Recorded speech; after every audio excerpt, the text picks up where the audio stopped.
Première question, c'est parti. Eh ben Qu'est-ce bonjour. que tu veux savoir? Bonjour à vous déjà. Salut. Ça fait plaisir de vous Enchanté, revoir. Ludo, on s'est dit bonjour il y a 10 minutes, il Mais faut oui, qu'on te mais redise bonjour pour l'émission. c'est ça, c'est pour la vidéo, tu vois. Ok. Bon bah on te Je redit sais pas bonjour où pour je, l'émission. où je regarde. Vous pouvez me regarder au pire, comme ça, c'est pas très grave si vous me regardez en fait. Voilà. C'est un peu du coup le match retour aujourd'hui, vu que j'avais croisé Kevin il y a à peu près 6 mois. Et il parlait déjà de qu'il avait 4 mois. 4 mois, c'était Ouais, 4 mois. 4 mois à peu près. Ouais, c'était ça. Et tu parlais que tu avais quitté ton CDI pour te lancer en freelance et que tu te lançais du coup, et que après la prochaine étape c'était de partir. Et maintenant, du coup, racontez-nous qu'est-ce qui s'est passé entre temps, du coup, ce que vous avez fait là-bas rapidement, du coup. C'est à vous. Bah, on est parti aux Philippines pendant 3 mois. Et de base, on est parti avec des plans financiers, un peu des projets dans la tête. Et puis, ça ne s'est pas vraiment déroulé comme on l'aurait pensé. Mais finalement, les choses ont fait que ça a emmené sur de nouvelles choses. Explique. Ouais, donc du coup, l'objectif, t'avais dit, là, pour rebondir Yes. sur la première vidéo, c'est que voilà, c'était de quitter vraiment le monde du salariat, CDI, CDD et tout, voilà, le métro boulot dodo, pour du coup d'essayer de devenir indépendant et de cette façon être indépendant pour essayer de voyager où on veut, quand on veut, etc. Donc d'être vraiment libre. Ça rejoint l'émission, la vraie liberté. Yes. Donc pour ça, j'ai envie de dire que c'est simple, mais elle va m'engueuler. Il suffit d'avoir des compétences que vous vendez sur internet et c'est ce qu'on a essayé c'est ce qu'on a mis en place aux Philippines. Ça marchait, tant mieux, parce que sinon on se retrouvait à la rue. Donc on a pu voyager 3 mois aux Philippines tranquillement en travaillant à côté. Donc c'était pas des vacances, hein. Ces 3 mois aux Philippines c'est pas des vacances, c'était du boulot à l'étranger dans un cadre paradisiaque. C'était l'objectif cherché, ce qu'on disait dans la vidéo suivante. Parle au micro. Oui, ouais. C'est ce qu'on Combien disait. devant C'est ce qu'on disait dans les autres vidéos. Bah voilà. Je suis pas entièrement contre l'idée que ce soit simple, parce que c'est simple. Moi, ça va faire 1 an que je suis en freelance, et au tout début, j'ai eu 15 jours où j'ai rien eu, mais les clients sont tombés comme ça un peu. Alors Kevin dit oui, c'est hyper simple, mais c'est pas aussi simple que d'aller acheter du pain, mais c'est pas compliqué. Et quand on veut le faire, on peut le faire. Ça me fait un nez rouge. Mais du coup, l'objectif de base, est-ce qu'il a été accompli sur place? L'objectif de Ouais. base, c'était de trouver des clients. Oui, on a trouvé des clients. Voilà. Oui. Est-ce que ça s'est fait dans la simplicité et dans la non-douleur? Non. Je dirais que oui, parce qu'on a cherché que 2 semaines, on a trouvé en 2 C'est semaines. vrai, seulement. c'est vrai. Alors, Oui, sauf qu'on s'est un peu on a retrouvé dans la trouvé galère. 2 en 2 semaines. Racontez les galères, allez-y, là, balancez. Je sais que vous avez Bah- fait aller à la rue, j'avais dit ça, j'avais vu une vidéo où Kevin disait qu'il vous avait failli être à la rue, en fait, tout simplement. Est-ce que Parce vous qu'il nous pouvez- restait plus que 20 € chacun sur notre compte. Ouais, Et débloquer un peu, ouais. on était perdu au plein de milieu de nulle part dans les Philippines, donc c'était un peu compliqué. Comment vous avez fait pour rebondir et du coup pour... On a Alors, eu la chance. On s'est mis dans la rue par terre et on a tendu la main. Et on a. Ça marche. Non. Non, c'est juste qu'on a eu la chance qu'à ce moment-là, on était dans un hôtel où il y avait la fibre. Et du coup, on s'est mis sur Internet et on a postulé. On a fait que ça tous les jours.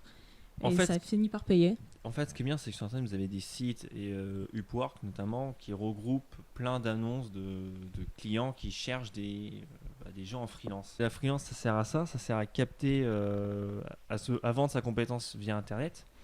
Donc du coup, Upwork regroupait plein d'annonces clients et il nous fallait absolument Internet. Donc il fallait absolument qu'on se retrouve dans un hôtel avec la fibre ou avec un minimum de connexion viable pour qu'on traite avec des futurs clients. Donc postuler et en même temps leur prouver qu'on a internet pour travailler avec eux tous les jours et les rassurer un maximum, parce que si on se retrouvait dans la rue sans internet, aucun moyen de trouver des clients. Donc le seul truc, les Philippines c'est bien, n'importe où dans le monde on pourrait aller, là où il faut absolument internet. On peut voyager partout, Ouais. mais il faut internet. Donc j'espère que bientôt il y aura internet dans la Creuse, car Ouais. j'aimerais bien travailler dans la Creuse, vois-tu. En plein milieu, rien du tout, quoi. Et justement, est-ce que ça vous a un peu manqué la France sur place? Qu'est-ce qui vous a manqué sur place? Alors, moi, j'aime bien l'appeler les montagnes russes du voyage. C'est parce que quand tu pars, t'as toujours l'euphorie. T'es waouh, je suis dans un nouveau pays, c'est génial. Mais t'as toujours ce moment où ton pays te manque finalement. Et c'est toujours à la moitié de ton voyage. Donc, peu importe si tu pars 3 mois, ça sera au bout du 2e mois. Si tu pars 1 an, ça sera au bout de 6 mois. Où tu te sens mal et que t'as qu'une envie, c'est de rentrer chez toi et t'as envie de retrouver tout ton petit confort. Mais finalement, ça finit par passer. Et après, tu commences à découvrir l'endroit où tu es autour de toi. Tu dis waouh, en fait, je suis chez moi ici, c'est cool ici. Et donc voilà, c'est ce qui s'est un peu passé avec nous. Et en plus, le moment où on se sentait pas très bien aux Philippines, c'est quand on était dans une cabane où on n'avait pas l'eau, l'électricité, c'était pas ça. et on était emmerdés par des mouches de sable et donc du coup c'était vraiment la grosse galère, c'était horrible, un cauchemar. D'ailleurs j'ai posté une photo justement pour raconter tout ce cauchemar aujourd'hui sur Instagram. C'est horrible, il a une cabane au bord de l'océan perdue en pleine nature philippine, donc pas d'électricité mis à part le soir, d'internet, l'eau courante, il faut se battre tous les jours pour avoir un filet d'eau douce, il faut se battre tous les jours, c'est horrible. Et de l'eau froide bien sûr, il n'y avait pas l'eau chaude. Et donc, mais après c'est pas que ça les Philippines, il y a quand même des villes où c'est civilisé, faut pas croire que non, il y a eu des bons et des bonnes et mauvaises expériences et en règle générale c'est une bonne expérience les Philippines. Oui, c'était une très bonne expérience, mais disons que à ce moment-là même on avait vraiment envie de rentrer en France mais bon c'est vite passé. C'est le petit confort français quoi qui vous manquait, c'est ça l'eau courante et l'électricité. Je rêvais d'une douche chaude, tu peux même pas imaginer. Et la bouffe, comment c'était la nourriture là-bas sur place? Apparemment, c'était un peu... On en avait vraiment marre. Ouais. Vraiment marre. Mais franchement, vivre aux Philippines, c'était génial, à part la bouffe. Voilà, vraiment juste ça. Ne venez pas aux Philippines pour la bouffe. Venez pour la plage. Le poulet riz, c'est bon. Tout. Venez pour les gens, venez pour la plage, venez pour les montagnes, mais ne venez pas pour la bouffe. Allez au Thaïlande ou au Vietnam pour la bouffe. Mais les Philippines, c'est pas connu pour la bouffe. C'est du poulet riz, mais sec le riz. Et du poulet frit toujours, voilà. L'avantage c'est que c'est pas cher quoi, c'est ça. C'est pas cher certes, mais riz matin, midi, soir, faut aimer quoi. Ouais, mais au final on s'y fait. Ça fait chier, mais on s'y fait. À la fin, j'ai préféré prendre un poulet riz que de tester un burger parce que je savais que le burger allait être dégueulasse. Je savais que le poulet riz allait être bon. C'est une petite règle que j'aime beaucoup respecter aussi quand je suis à l'étranger, c'est tout ce qui ressemble à la maison n'est pas comme à la maison. Et c'est dès qu'on essayait quelque chose qui ressemblait à la France, c'était dégueulasse. Des pâtes carbo, mais elles sont dégueulasses. Ou le joli croissant, donc, il est finalement, dégueulasse. Le poulet riz est très bon. Le poulet riz était parfait à côté d'expériences occidentales. Pas de carbo, pas de bolo, les pizzas, tout ça, c'était pas bon. Ouais. Ça coûte cher, en plus, c'est pas bon. Pour rebondir sur votre voyage à deux, est-ce que ça apporte quelque chose d'être à deux pour voyager justement ? Beaucoup, parce que moi je l'avais déjà fait auparavant où j'étais partie. Bon, j'avais un travail, j'avais du monde qui m'entourait, mais quand on est seul, c'est vraiment pas la même chose. Il y a des moments où on n'est pas bien et finalement on se retrouve seul et on n'a personne avec qui parler et qui va nous comprendre surtout. Alors que là, dès qu'on n'allait pas bien, on se comprenait, on savait ce qui allait pas ou quand on allait bien, justement, on profitait ensemble. À deux, ouais, c'est ça l'avantage de voyager à deux, c'est que quand t'es dans la merde à deux, et quand c'est cool, tu profites à deux. Donc, voilà. Et quand on avait certaines galères, on a quelqu'un sur qui s'énerver aussi. Ouais, ça c'est cool ça. Vous vous soutenez un peu en fait, c'est ça? Oui, voilà, c'était le soutien, mais on savait que ça allait être dur, on savait qu'il y a certains moments on allait se détester, et on savait qu'à d'autres moments on allait vraiment profiter d'être ensemble. Ce qui est cool, c'est que quand t'es dans la merde, t'as deux cerveaux disponibles pour essayer de te sortir de la merde. C'est ça qui est génial. Si Mélanie n'arrive pas à faire quelque chose, hop, je prends la relève, elle se repose, moi je prends la relève, etc. De toute façon, quand t'as plusieurs cerveaux, tu peux toujours aller beaucoup plus loin, forcément. Ouais. Je vois pas trop comment finir cette phrase. Mais... du coup, j'avais demandé à poser des questions, et du coup j'ai une question qui se disait de comment se balader du coup main dans la main et s'embrasser. Ça vient de qui cette question? C'est vu comment par les Philippins. Ça vient de Anthony. Mauvaise question, Anthony, c'est nul. C'était quoi la question? La question c'était comment c'était vu en fait le fait de se balader peut-être main dans la main, peut-être que c'était mal vu en fait. Main dans la main. Ouais, main dans la main. Non, franchement, public, tout ça. On a eu au début on n'osait pas trop le faire parce que. Mais voyage, Anthony. Anthony, je vais te répondre sérieusement. Non, au début, on n'osait pas trop le faire parce qu'on savait pas si c'était bien vu ou pas. Et finalement, en se baladant dans les malls, parce que oui, il y a énormément de malls, les centres commerciaux, et les gens le font. Et les Philippins se baladent en amoureux, donc il n'y a pas de souci. Ils se retrouvent sur un banc public à se bicoter toute la journée. Il y a même des gays qui se promènent main dans la main. Je veux dire, même les gays ne se cachent pas aux Philippines. C'est un pays à 80% où il y a des chrétiens. Il y a juste une île au sud où il y a peu de musulmans. Mais voilà, c'est une île chrétienne où la tolérance, elle est là. Vous pouvez venir comme vous êtes. C'est un McDo géant. Il y a l'égalité homme-femme, ça m'a beaucoup surpris. Très peu de machos parce que... Il y a autant de femmes au pouvoir que d'hommes au pouvoir. Et comment ils sont vus du coup les étrangers, en l'occurrence les Français là-bas, vous êtes vus comment? Money. Voilà, on nous voit comme des porte-monnaies porte-monnaies ambulants. Ouais. On a toujours droit au prix du blanc, parce que t'es blanc, ça sera 20 ou 30% plus cher. Ouais. Et voilà, c'est ça, c'est puis du Mais, tiers-monde. mais finalement, ils sont assez ouverts, ils sont curieux et ils aiment savoir où on va, qu'est-ce qu'on fait. Et puis, ils sont assez ouverts quand même, ils sont gentils, ils sont pas méchants. Je me suis jamais pris t'aider, de... voilà. Ils viennent t'aider forcément. Ils te voient. À un moment, on était dans la rue, on était un peu paumés, on attendait un bus, on On était trouvait avec pas nos le gros bus. sacs. Ouais. T'as 36 000 Philippins. Hey, tu vas où? On va là. Ok, c'est bon, c'est par là. Alors après, Ils viennent toujours nous aider. Les Asiatiques savent pas dire non, donc quand ils savent pas vraiment répondre, ils vont pas dire non, je sais pas, désolé, ils vont inventer une réponse. Mais on nous aidait quand même et on arrivait finalement toujours à trouver notre chemin ou à trouver ce qu'on voulait faire. Voilà. Ils ont pas trop peur en fait, c'est ça quoi. Ils sont plus. Non, ils vont de ils l'avant. ils sont chez eux en fait, donc ils sont contents de voir des gens différents parce que nous, on nous le disait souvent, vous êtes différents. Oui, on était différents parce qu'après, on n'était pas dans des lieux touristiques, on était vraiment dans des lieux. Kevin, tu fais des conneries, non? Non. On était dans des lieux, on voulait être au milieu des locaux, donc forcément, oui, on était un peu différents et ils n'avaient pas l'habitude de voir beaucoup trop Oui, de c'est blancs. vrai que quand on traversait la campagne en dehors des sites touristiques, t'as un Mm. coup, il y a tout le monde qui nous regarde, qui nous font coucou à chaque fois. Coucou, parce qu'on est un peu l'attraction du jour, quoi. C'est ça. Limite un peu zoo, tu vois. Les gens. Mais des fois, on se mettait à manger, les gens regardaient Mélanie et se posaient et regardaient Mélanie, hein, les enfants surtout. Ils sont jamais Oh, vus. une Ouais, blonde, ouais, c'est ça. oh, oh, la regarde manger, oh, t'as vu ça et tout. Ça a la même bouche et tout, bref. C'était un peu, des fois c'est un peu chiant l'effet zoo, tu vois.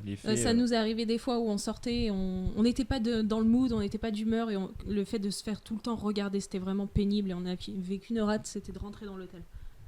Ouais, voilà. Est-ce que vous avez des anecdotes croustillantes à partager avec nous sur Oh oui, votre sûrement. aventure? On leur raconte la fois où tu m'as dit qu'il fallait que 2 heures à pied pour aller à Batad et qu'en fait il se fallait 6 heures et qu'on avait 15 kilos sur le dos et qu'on avait très peu d'eau et qu'une barre de chocolat et qu'il faisait 40 degrés. C'était juste une petite rando dans la montagne. Dans les montagnes. Tranquillou. Grosse rando dans la montagne où la carte me disait 2 heures et on n'avait pas internet, on n'avait rien du tout. Sauf qu'en fait, il fallait un bon 5-6 heures dans la montagne bien pentue pour rejoindre un autre village. Et là, c'était cool. Non, en fait, on a mis bien un bon 4 heures. On n'a pas mis 6 heures. Mais, C'est le retour, on a mis 5 heures. ouais, le retour, on a C'est mis un par peu un autre plus de chemin. temps. Mais on s'est fait accoster par un camion qui transportait des cailloux et il nous a gentiment amenés jusqu'au bord de la route. Express, dans l'idée, c'était Voilà. Pékin Express, c'était C'était marrant. ça. Ouais. On a arrêté les camions, on essayait de gratter. Mais c'était vraiment une grosse galère parce que moi en plus j'avais arrêté le sport 6 mois auparavant, j'avais plus rien dans les jambes, j'avais plus de cardio et c'était vraiment très très dur physiquement et moralement. Mais quand t'arrives et que tu vois Batad, les rizières, tout ça, c'était magnifique. T'oublies tout ce que t'as fait auparavant, quoi. Je regrette qu'on n'ait pas réservé beaucoup plus de temps dans ce petit village. Il y a aussi une autre anecdote, il y a aussi la fois où on a bu une boisson locale en street food Oui. et on a eu tous les deux la tourista. Oui. On a touché un anaconda, il nous a fait des petits bisous. Non mais ça c'est vrai, Ouais. on a vraiment touché un anaconda, c'était Oui. sympa. On a vu des singes, ils nous ont fait les poches pour piquer toutes les cacahuètes qu'on avait sur nous. Yes. On a fait un peu de Pékin Express comme tu as dit. On a nagé dans des endroits remplis de méduses qui étaient soi-disant friendly comme disaient les C'est gens. ça. Allez-y, Disons qu'on allez dans l'eau. On est arrivé dans Il y a un plein de méduses. On est arrivé dans un It's endroit où on friendly, nous a it's dit friendly. Ouais, c'est ça, attention, il y a plein de méduses, Cul, ouais. réservez des kayaks. On a réservé des kayaks et en fin de compte, il y avait très peu de méduses. Et un autre endroit où il n'y avait pas de le choix kayak, que mais de... beaucoup de méduses. Voilà, et on n'avait pas le choix que de nager et c'était rempli de méduses. Et voilà, bon, on a réussi à pas se faire piquer. Ouais. Je pense qu'elles étaient friendly parce que vu la quantité de méduses qu'il y avait, Non, forcément non, une qui allait On me toucher. oublie un truc. La grotte de Sagada. Ah oui, c'est la plus grosse anecdote. La grotte où on a vraiment pensé qu'on allait mourir. On a mais failli mourir sincèrement. dans une grotte aux Philippines. Je crois que on- j'avais vu les vidéos, ouais, que vous avez mis, ouais, c'était ça là, non? Oh non, non, c'était pas là. Il y a pas Sur de vidéo. Instagram, j'ai fait une story Ouais. longue. Pardon, sur Avec quel Instagram, plan j'ai fait une story longue. C'est pas grave. Horrible. Une grotte de. Mais on est parti On a- 3 heures dans une grotte 4 heures. immense, 4 heures. 4 heures dans une grotte Tu vois pas le où- jour, c'est horrible. où des fois j'étais limite trop grosse pour pouvoir passer dans certains trous et on n'avait pas de protection, rien, pas les de chaussures casque, adaptées. Pas de lumière. Le guide portait des tongs pour te dire, pas de casque, pas de Normal. lumière. Le mec il portait un espèce de flambeau, comment t'appelles ça? Il avait une lampe à huile. Une lampe à C'est huile. tout. Et des fois il nous Une disait lampe à huile, 4 pélos, une grotte. On Des traverse fois, des il nous rivières disait- souterraines. attention parce que là si vous tombez vous mourrez. Mais voilà. Mais vraiment, il y avait un trou de. Je voyais pas le fond. Je peux pas te dire combien de mètres il y avait. On voyait pas le fond. Voilà. On longeait une paroi, il y avait un énorme trou. Et le mec il fait tu te tiens bien là, tu glisses, t'es foutu. Et tu sais ce qui est drôle, c'est qu'à un moment donné, il nous regarde, il fait c'est votre première fois dans la grotte? Et ben moi aussi. Le geek qui nous dit c'est la première fois. Bon, ouais, c'était pour la petite blague, c'est pour Il ça. avait c'est une tout. tête de pervers en plus, il était un peu bizarre. Puis et là on traverse des rivières souterraines, on a de l'eau jusqu'aux genoux, ça fait 2 heures qu'on est dans la grotte, on en a marre. On était trempés de chez trempés, on savait pas du tout qu'on allait. On n'en pouvait plus, à la fin on n'en pouvait plus. C'était marrant. Mais on pensait vraiment qu'on allait On a mourir. failli mourir mais c'était marrant. Mais du coup, vous avez tout planifié en amont ou vous c'était sur place, vous voyez ce que vous feriez sur place? Souvent au C'était jour au jour. jour. Ouais. Faut pas trop réserver à l'avance dans ces pays-là parce que tu peux avoir de très mauvaises surprises dans les logements. Donc généralement ils te disent toujours si tu veux faire un check-in. Donc tu vas regarder la chambre et si la chambre te convient, tu dis ok je la prends. Donc ça tu es sûr de savoir ce que tu loues. C'est Ça moins nous cher, arrivait. Parce que des Ouais. fois c'est catastrophique les Ça chambres. nous arrivait de réserver, d'arriver et de dire mais c'est quoi cet hôtel? C'est Non, nul, on veut donc, pas. Enfin, on veut pas du tout. Et... Donc on évite de réserver à l'avance dans ces pays-là.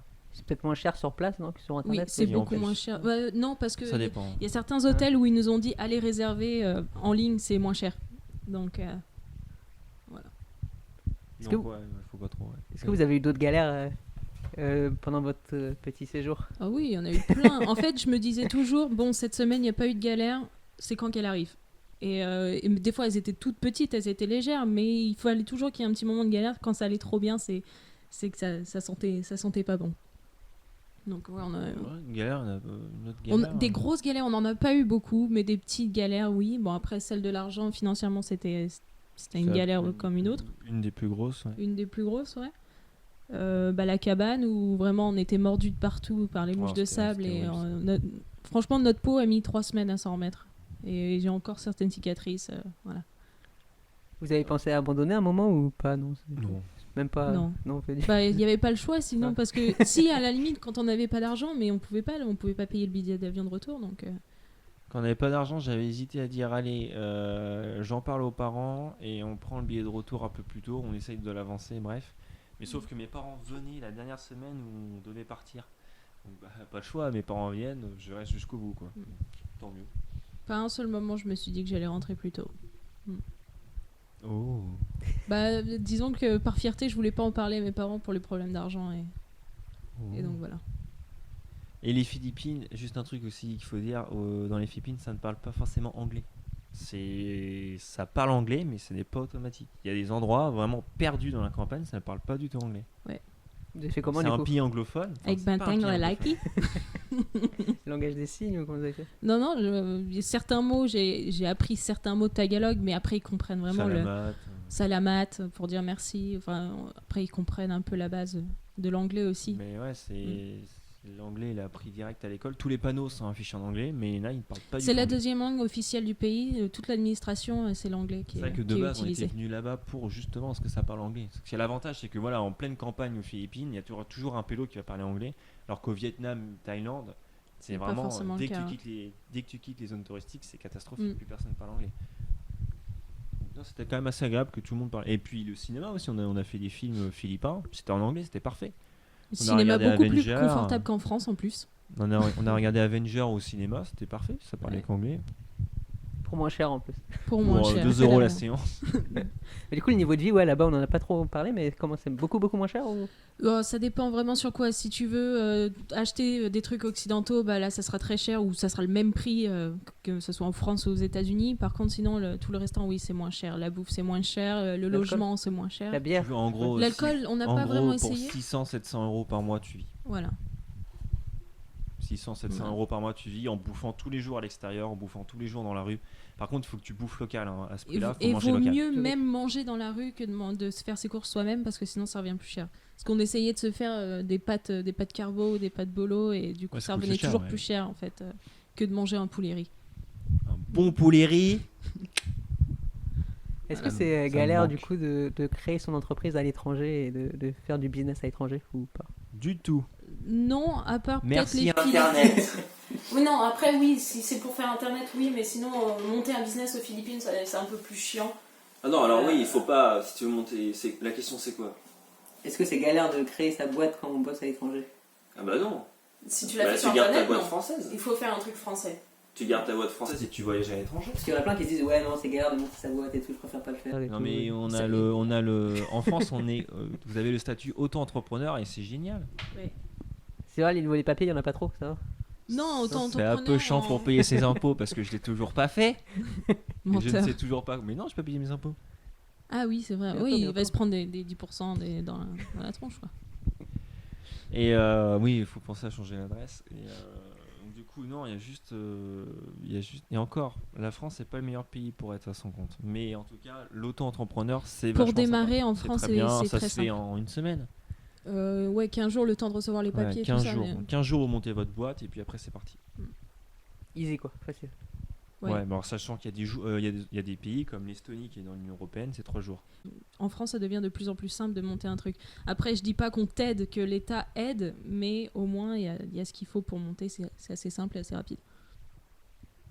C'est quoi vos prochains objectifs et vos prochains pays du coup pour, Alors là, on part un petit week-end à Dublin et ensuite on part au Monténégro pendant 3 semaines.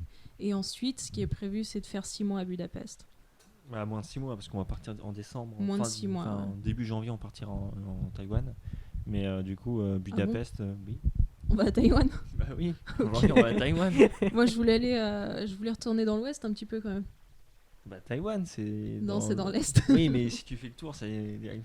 Je suis pas d'accord sur ça, on en reparlera. Mais non, mais Taïwan, parce que merde, t'as la saison. C'est la saison sec. Non, ça sera la saison des pluies. Non, c'est la mois de saison janvier. sec. C'est janvier, février, mars. Saison sec. En Taïwan. Bref, Taïwan, janvier.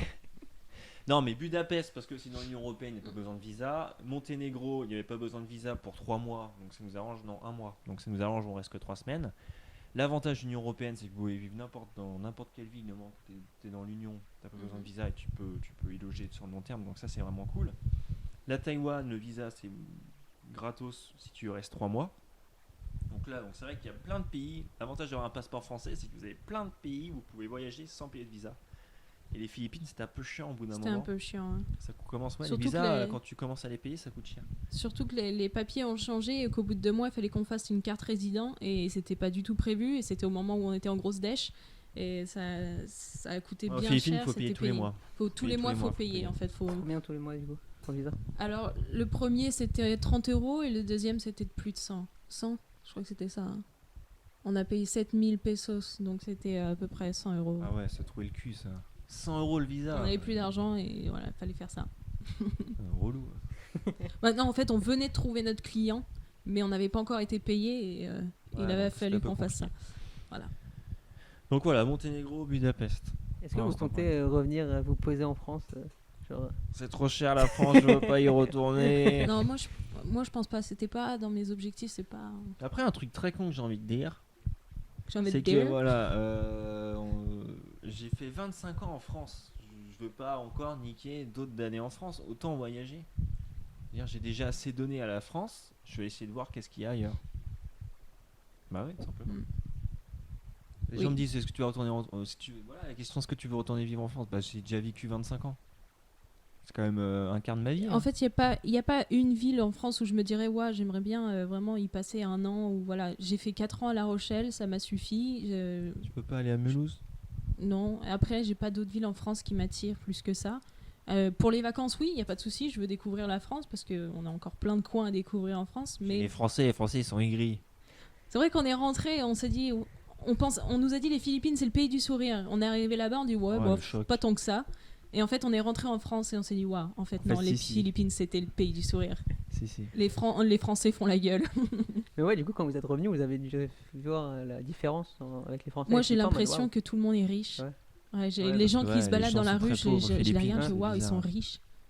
Mais c'est Il y a toujours, il y a plein de clébards qui se promènent, il y a plein d'enfants qui courent au bord de la route. Il y a plein de bagnoles et t'as des enfants qui courent et qui jouent au bord de la route. Tu dis ouais, mais les il parents y a s'en moins de foutent. vie en France. Et dans là, les t'as rues. l'impression que tout le monde est placardé chez soi. Bah, nous aussi, les premiers. Hein. Mm. Et t'as l'impression que les rues, c'est vide.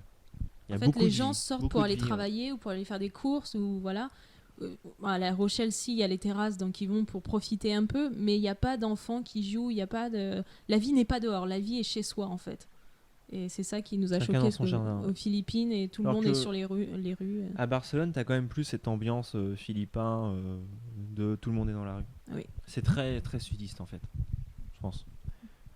C'est très ambiance quand il y a du soleil, tout le monde est dehors. Donc là c'est peut-être parce qu'il y a peu encore, mais Ouais. non, Peut-être que les Français, on se rend pas compte de la chance qu'on a d'avoir un toit, d'avoir de l'eau courante, tout ça, et c'est peut-être que pour ça que vous voyez ce décalage en fait. Oui. C'est ça, ouais. Alors que, ouais, voilà. Est-ce que vous avez quelque chose à ajouter ou la parole est à vous? Écoutez, profitez de ce moment. quel moment. Je sais pas quoi dire. Un mot, Non, comme dirait Bruno Maltor, n'oubliez pas de voyager. Et il faut s'ouvrir l'esprit, il faut bouger, il faut... voilà. T'as une question, bah vas-y, va le faire et comme ça t'auras la réponse.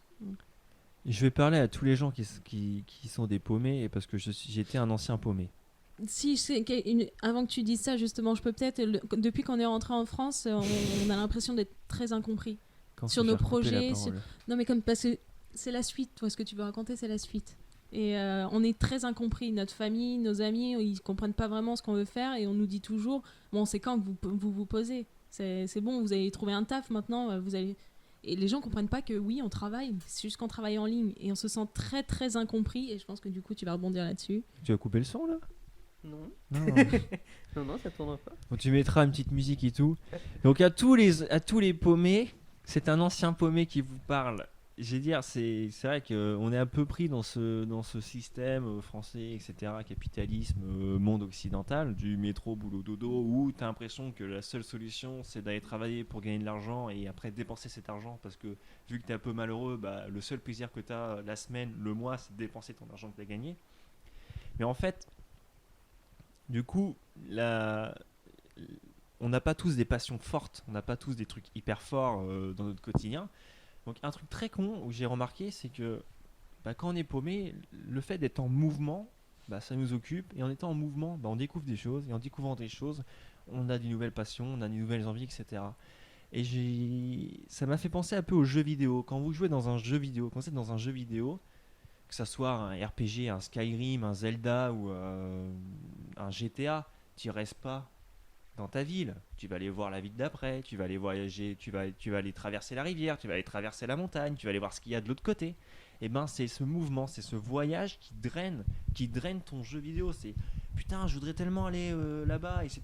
J'y vais, j'ai tellement envie de monter cette montagne, je monte la montagne. Et pourquoi faut pas faire ça dans la vraie vie? Profitez justement que l'avion maintenant ça coûte que dalle, que le train c'est plus cher que l'avion, et que l'essence ça coûte trop cher. Prenez l'avion, allez voyager. Voilà, c'est cette sensation de voyage, c'est un peu la même sensation qu'on a dans les jeux vidéo de voyager, c'est juste génial. Voilà, le seul truc maintenant, je me suis dit, je voyage, point barre. Tiens, il a raison en disant que l'avion maintenant c'est pas cher. Pour te dire, pour aller voir mes parents en Normandie, c'est à peu près 100 € avec l'essence compris autoroute. Alors que pour moins cher, je peux aller en Europe. C'est 80. 100 €, je parle de l'aller-retour, Kevin. Oui, alors Voilà. c'est 160. Alors que pour 100 €, tu peux aller en Europe, tu peux aller quelque part en Europe, même voir pour moins des fois. Non, un truc Donc, très con. Bref, trouver un billet d'avion pour Dublin, c'est 80 €, aller-retour. Donc, Voilà. Alors que pour aller en Normandie, c'est 80 €, l'aller. Ouais. Boum. J'ai eu peur pour mon micro. Mais non, ce qui est cool, c'est que l'avion coûte vraiment pas cher. Alors, à condition de partir en dehors des week-ends, en dehors des grandes vacances, ou même du pont de l'Ascension, là. Du moment que vous vivez en décalage de la société, c'est parfait. Voilà. Et tu sais, quand je fais des ateliers avec des jeunes, je leur demande c'est quoi vos rêves et ils me disent souvent c'est voyager. Et je leur dis mais pourquoi vous le faites pas? Et ils me disent ouais, je suis trop jeune, j'ai pas d'argent, tu vois. Je trouve toujours des excuses. Et comment faire du coup pour passer au-delà de ces excuses? Comment vous avez fait? Je suis partie aux Philippines avec 100 € sur mon compte. Voilà, je pense que c'est... j'avais des clients, mais sauf que quand je suis arrivée aux Philippines, mes clients m'ont lâché. Et enfin, ils m'ont lâché, ils m'ont mis en stand-by. Donc du coup, j'avais plus de revenus. Et donc voilà, donc en fait faut juste lancer. Je suis partie la première fois que je suis partie à l'étranger, j'avais à peine 19 ans, je sortais tout juste du bac, j'étais arrogante et une sale gamine et j'ai réussi à changer, à découvrir. Et comment t'as fait pour voyager? Est-ce que t'as voyagé 1 an aux États-Unis et comment t'as fait? Comment j'ai fait? Oui. Comment t'as fait pour quitter justement? Raconte la fois où t'as quitté le lycée pour partir 1 an aux États-Unis. Bah, Comment je t'as réussi voulais ça justement partir aux États-Unis. Je ne savais pas comment. J'ai découvert des organisations qui font filles au pair. Et je me suis dit, c'est génial, je vais faire ça, c'est une expérience comme une autre. Mes parents ne voulaient pas, ils m'ont dit non, tu fais le BTS, tu partiras aux Philippines, aux États-Unis après. Et finalement, je me suis dit, ok, bah, je me lance, je fais les papiers, je fais tout moi-même, je cherche des fonds, je fais ça. Bon, mes parents m'ont aidé financièrement. Et j'ai réussi à partir aux États-Unis, mais j'étais jeune, j'avais rien, quoi. Et j'ai réussi à le faire. C'est juste du courage, je pense qu'il faut. Même quand on arrive toujours à se démerder, il faut juste du courage. Comment dire aux jeunes de voyager? Faut faire le premier pas, tout simplement. Faut arrêter d'avoir cette croyance limitante que un pied loin est cher. Non, les Philippines c'était loin, mais le coût de la vie c'est pas cher. Donc le billet d'avion n'était pas si excessif, 450 euros. Donc, déjà, À condition de ne pas louper son avion. Hein. Ouais, c'est une histoire. C'est une des galères qu'on a eu qu'on va pas raconter. Mais voilà, on peut voyager loin, dans des pays pas chers et se démerder. Alors, fille au pair, c'est une solution. Moi, j'en ai une autre, c'est serveur-barman. Serveur et barman, c'est les métiers du monde. Vous avez forcément des bars et des restaurants partout dans le monde. Et le fait d'être français, c'est une opportunité géniale car vous avez ce service à la française, la table française, la gastronomie française, et ben ça apporte son putain de charme quand tu es serveur ou barman. Tu dis je suis français avec un bon accent et puis ça passe quoi. L'entretien en bouche ça passe. Donc c'est triste à dire mais il n'y a pas d'excuse de ne pas voyager. Tellement que maintenant tout est connecté, tout est facile. Je veux dire, on peut même, regarde, comme nous, travailler à distance via internet, même pas travailler sur place. Tu vois, il y a plein de solutions. Billets pas chers, des métiers, serveur barman, tu peux faire ça partout. Tu peux trouver des clients sur internet si tu as une compétence de Photoshop, monteur ou ce que tu veux. Il n'y a pas trop d'excuses. Après voilà, c'est juste la croyance limitante qui doit freiner les gens. Il y a moi aussi la barrière des CV. Et apparemment, regarde-moi les CV là-bas, c'est plus l'expérience. Du coup, on m'avait dit ça. En France, on regarde énormément le CV. Il y a un trou dans le CV là. Ouais. C'est un peu ce que j'ai eu peur. Juste avant que je me lance en freelance, je me suis dit mince, j'ai pas trop d'argent parce que j'étais encore étudiante. Et je me suis dit, ça serait bien que pour cet été, je trouve un petit job. Le seul job que j'ai trouvé, c'est à Cache-Cache en tant que vendeuse. Et en entretien d'embauche, elle m'a dit, mais j'ai l'impression que, quand je regarde votre CV, j'ai l'impression que vous allez vous faire chier chez nous. Et j'ai dit, non, vous inquiétez pas, il n'y a pas de souci. Et en fin de compte, elle a eu raison, parce qu'au bout de 3 semaines, j'ai demandé d'arrêter. Je me faisais chier, c'était horrible. Et c'est après ça où je me suis dit, pour moi, finalement, les petits jobs étudiants comme ça, c'est fini, il faut que j'arrête. Tant pis, je me mets en freelance. Il me restait encore 1 année d'études. À côté, j'ai commencé la freelance. Et donc, c'est ça, c'est qu'en France, on regarde énormément le CV. Et bon, des fois, ils ont raison, parce qu'on tombe sur des personnes comme nous qui changent constamment de travail, qui voyagent ou autre. Tiens, moi, je mytho sur le CV, on regarde cette vidéo. Ça me rappelle moi quand les gens ils voient mon CV, mais les recruteurs ils ont trop peur que je me barre vu que j'ai plein d'expérience du coup. C'est ça. Mais c'est qu'aussi des fois on se cherche, il y en a ils se cherchent et ils savent pas ce qu'ils aiment et que du coup ils essaient plein de trucs. Alors après faut être assez malin pour pas les mettre dans le CV ou autre pour pas que les gens le voient. Tu sais ce qu'il faut dire pour être embauché quand t'as plein d'expériences et que t'es pas stable. Moi je disais souvent j'ai envie d'acheter un appartement, j'ai envie de me poser, j'ai envie de faire un crédit. Et en prenant un crédit, le mec, il est sûr que tu vas te poser chez lui. Alors, c'était le truc que je balançais et ça marchait. Alors, moi, en tant que femme, je peux très bien dire que ça y est, j'ai eu mon premier enfant et il faut bien que je le nourrisse. Ou non, ou voilà, tu comptes être enceinte dans l'année, du coup, tu Non, ne jamais dire ça parce que justement, les employeurs redoutent les femmes. Voilà. Ils ne veulent pas de femmes enceintes parce que ça fait des arrêts maladie. Ouais, c'est bon. Est-ce qu'on termine sur ça ou... Allez, on termine sur ça. Bon, ça marche, bisous alors. Est-ce que vous pouvez dire une citation inspirante? Est-ce que vous en avez une pour finir en beauté? Bouge-toi le cul. Une citation inspirante. Si, j'en ai une moi. Je sais plus de qui elle est. Faut traverser la rue pour trouver du travail. C'est inspirant quand même. Non, pas du tout. Pas du tout. T'en as une? T'as pas une expression fétiche que t'aimes bien te réciter tous les soirs? J'en ai forcément, mais alors à chaque fois qu'on me les demande, j'y pense pas. Mais après, je me dis mais si, c'est ça. Si, je l'aime bien. Mais non. Non, là, pas tu me prends de court. J'étais en train de réfléchir, mais la meilleure façon de... Ah, la meilleure façon d'affronter ses peurs, c'est de les vivre. Bon, allez. Je sais pas si je l'ai inventé, mais en tout cas, ça passe. On va mettre Kevin Mallard en dessous, c'est bon, ça va Parfait, et la date. Hein. Non, elle existe vraiment. Elle existe vraiment, cette situation. passer. Ça Non. marche. Si, je t'assure. T'as cassé le truc juste avant la fin. Bah, merci beaucoup et à bientôt. Qu'est-ce qu'on peut vous souhaiter pour la suite? De la réussite dans nos projets quand même. Bah, moi, j'aimerais bien que vous me followez sur réseaux sociaux, Sur YouTube. YouTube. Moi, je mettrai les liens en description. C'est la meilleure réussite que vous pouvez me donner. Il n'y a pas de souci. D'ailleurs, on vous retrouve où? Sur Sur Instagram. YouTube. Sur refait. Sur Instagram. Super, je mettrai tout en description. Bah, merci beaucoup Pas de soucis. Merci à toi, Ludovic. et à bientôt. À bientôt. Bisous.